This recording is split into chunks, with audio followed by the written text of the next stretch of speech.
ज्यांना कुणाला घेवड्याची शेंग आवडत नाही त्यांनी अशी तव्यामध्ये घेवडा शेंग करून खाऊन बघा. न खाणारी सुद्धा अशी घेवड्याची शेंग आवडीने मागून मागून खातील. एवढी भारी तव्यातली आपली घेवडा शेंग लागते. करायला सोपी, झटपट होते आणि चवदार सुद्धा.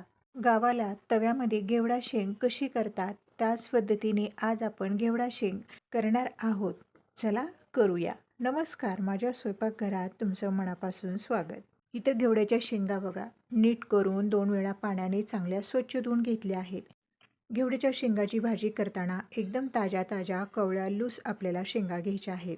अशा ताज्या ताज्या कवळ्यालूस शेंगा असल्यानं आपली भाजी एकदम चवीला भारी लागते. आता आपण साहित्य बघूया.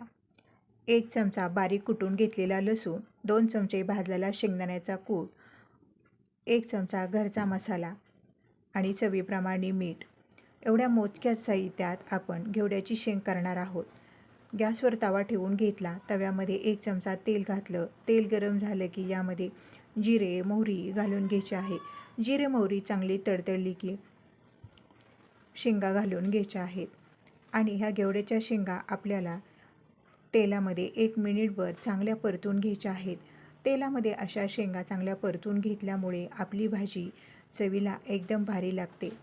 तेलामध्ये अशा चांगल्या शेंगा परतून घेतल्यानं आणि मीठ घातल्यानं आपली मिठाची शेंगसुद्धा तयार होते. थोड्या शेंगा अशा बाजूला केल्या आणि आता या तेलामध्ये बारीक केलेला लसूण घालून घेतला आणि तेलामध्ये लसूण आपण चांगला भाजून घेऊया. आणि शेंगामध्ये पण असा चांगला लसूण आपल्याला मिसळून घ्यायचा आहे. आता यामध्ये आपण मसाला घालूया.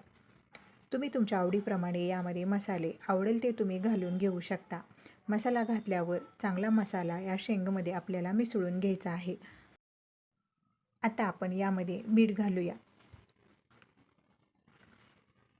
मीठ चांगलं शेंगामध्ये आपल्याला मिसळून घ्यायचं आहे. आधी शेंगा जास्त दिसत होत्या, नंतर कमी झाल्या म्हणून मी शेवटी मीठ घातलं आहे. आणि आता थोडंसं पाणी शिंपडायचं आणि ताट झाकून 1, 2, 3 मिनटं शेंग आपण चांगली शिजवून घेऊया. थोड्या वेळाने ताट काढून बघूया आणि शेंग आपण चांगली हलवून घेऊया. असं 2 वेळा ताट झाकून शेंग आपल्याला शिजवून घ्यायची आहे. आता शेवटी आपण यामध्ये 2 ते 3 चमचे शेंगदाण्याचा कूट घालून घेऊया. कूट घातल्यावर कूट या शेंगामध्ये आपल्याला चांगला मिसळून घ्यायचा आहे. बघा, मस्त चमचमीत अशी तव्यातली आपली घेवड्याची भाजी, घेवड्याची शेंग तयार झाली आहे. तुम्ही ही घेवड्याची शेंग भाकरीबरोबरच खा. भाकरीबरोबर ही घेवड्याची शेंग एवढी भारी लागते ना, तुम्ही एकदा जर माझ्या या पद्धतीने घेवड्याची शेंग करून खाल्ली ना, नेहमी तुम्ही याच पद्धतीने कराल. करायला सोपी, झटपट होते आणि चवदारसुद्धा. मग मी केलेली घेवड्याची शेंग तुम्हाला कशी वाटली कमेंटमध्ये सांगायला विसरू नका. आणि माझा व्हिडिओ आवडला तर लाईक करा, सबस्क्राईब करा. व्हिडिओ पाहिल्याबद्दल मनापासून धन्यवाद.